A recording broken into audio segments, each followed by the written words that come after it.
Bago po tayo magtungo sa ating weather forecast, ito pong makikita natin na chart dito sa ating likuran ay makikita po natin yung climatological tracks na tinatawag o yung dinadaanan ng mga bagyo tuwing buwan ng Pebrero. Itong linya na maninipis, ito po yung actual tracks ng mga bagyo simula po 1948 hanggang 2017. Habang yung makakapal na linya naman na kulay itim, ito naman yung average or general track po ng mga bagyo. At kung pagbabasihan po natin yung average tracks, meron po tayong dalawang senaryo. Una na dyan, yung mga nabubuo na bagyo tuwing Pebrero, dito po sa may silangan ng Mindanao ay umaakyat ng bahagya at lumalapit or either maglalandfall po dito sa may area ng Visayas or Mindanao.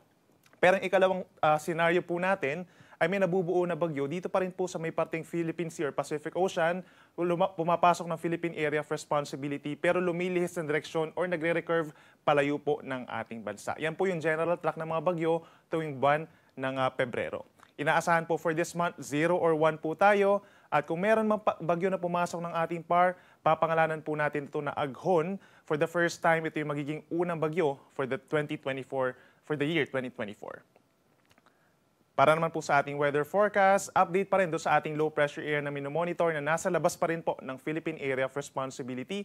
Huli itong namataan 195 kilometers timog kanluran po ng General Santos City. Base sa ating assessment, mababa pa rin po ang chance na ating low pressure area ay maging isang ganap na bagyo, and in fact, in the coming days po ay posibleng malusaw ito or sumubsob pababa dito malapit sa may equator.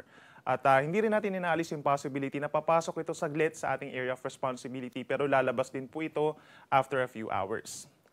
Samantala, umiihip pa rin po sa malaking bahagi po ng Luzon ang northeast monsoon or amihan na siya nagdadala pa rin po ng bahagyang mababang temperatura at may hinang pag-ulan.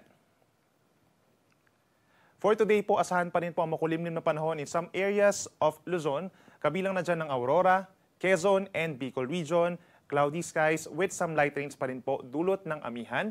Habang ang natitirang bahagi ng Luzon is bahagyang maulap hanggang minsan maaraw pa rin po ang kalagayan ng panahon sa umaga, then sinasamahan ng minsan maulap na panahon sa hapon, at kung may mga pag-ulan man, saglit lamang at may hina. Dahil po sa amihan, asahan pa rin po ang bahagyang pagbaba ng ating mga temperatura.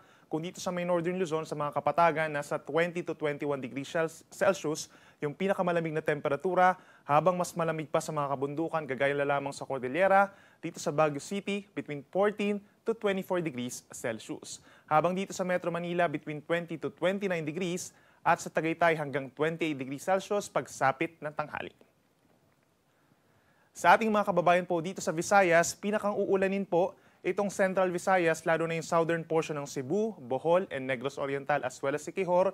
Bunsod po yan ng trough or extension ng low pressure area dito sa may parteng Moro Gulf.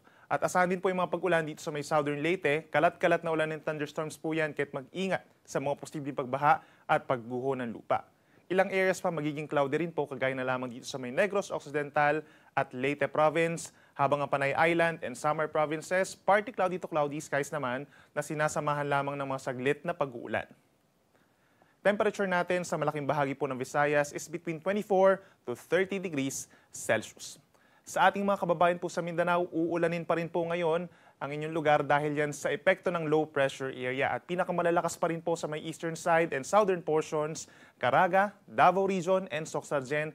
Mag-ingat pa rin po sa mga posibleng pagbaha at pagguho ng lupa, at laging magantabay sa ipapalabas natin na heavy rainfall warnings and rainfall advisories. Dito naman po sa may Zamboanga Peninsula, Bangsamoro Region, and Northern Mindanao, mostly cloudy skies din po tayo, at aasahan din natin yung mataas na tsansa ng mga pag-ulan pagsapit po ng tanghali hanggang sa gabi, at minsan malalakas po yan, lalo na yung surrounding dito po sa may Moro Gulf.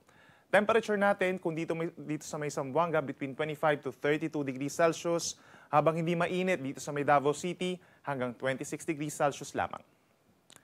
Magandang balita sa ating mga naglalayag po na kababayan at nangingisda, wala na po tayong gale warning or possible sea travel suspensions dahil sa unti-unting paghina po ng northeast monsoon. And in the coming days, possible din po na wala tayong gale warning. Gayunpaman, asahan pa rin ng maalon na karagatan or hanggang 3.5 metro sa may eastern seaboards ng ating bansa, gayon din sa may extreme northern Luzon.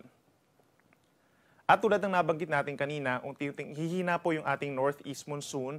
So over the weekend, possible po na northern and central Luzon na lamang po yung maka-experience po ng amihan. At by tomorrow naman po, malaking bahagi pa rin ng Luzon ng fair weather conditions. Maliban na lamang dito sa may Bicol Region, meron pa rin may hinang ulan as well as Quezon and Aurora. temperature natin sa Metro Manila, unti-unti rin pong aangat from 21, maaaring by weekend, nasa 23 degrees Celsius pagsapit po ng madaling araw. And then pagsapit na tanghali, posibleng uminit pa hanggang 31 degrees Celsius. Sa ating mga kababayan po sa Visayas, mag-i-improve na po yung weather simula po bukas, lalo na dito sa may Metro Cebu kung saan possible na lamang yung mga saglit na pag-ulan. And then over the weekend, malaking bahagi po ng Visayas magkakaroon ng fair weather conditions with the exception of Eastern Visayas, itong Eastern Samar, Eastern portion of Northern Samar and Leyte, dahil po yan sa epekto ng easterlies o yung hangin galing Pacific Ocean. At panghuli sa ating mga kababayan po dito sa Mindanao, by tomorrow, asahan pa rin po ang makulimlim na panahon sa may southern portion of Mindanao, lalo na sa may Zamboanga Peninsula, Basilan, Sulu, and Tawi-Tawi. Epekto po yan ng trough ng low pressure area. Kaya't magdala po ng payong kung lalabas sa bahay. But then over the weekend, ang dadali naman po nila yung mga pananggalang sa init dahil asahan pa rin yung epekto ng easterlies o yung hangin galing Pacific Ocean at iwasan lumabas ng bahay as much as possible between 10 a.m. hanggang 3 p.m. Over the weekend po yan dahil sa mainit na panahon, possible yung hanggang 33 degrees Celsius sa mga low-lying areas po dito sa Mindanao. Ang haring araw po ay sisikat 6:25 ng umaga at lulubog ito 5:55 ng hapon.